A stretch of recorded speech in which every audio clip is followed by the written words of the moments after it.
To load a project onto a C-more CM5 HMI using a USB drive, we first need to send the project from the PC to the USB drive. Open your C-more project, then select File, Project Transfer. Select External Memory Device. Choose a USB drive and transfer the project just as you would when transferring directly to the HMI.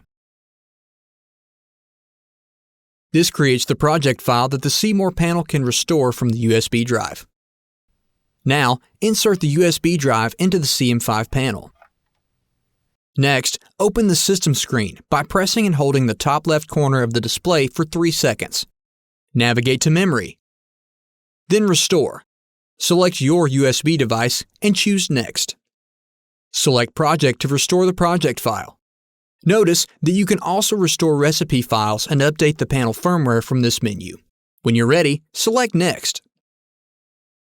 Review the files that will be restored, then select OK twice to begin the transfer. The panel will copy the project from the USB drive, and once the transfer is complete, the new project will automatically begin running.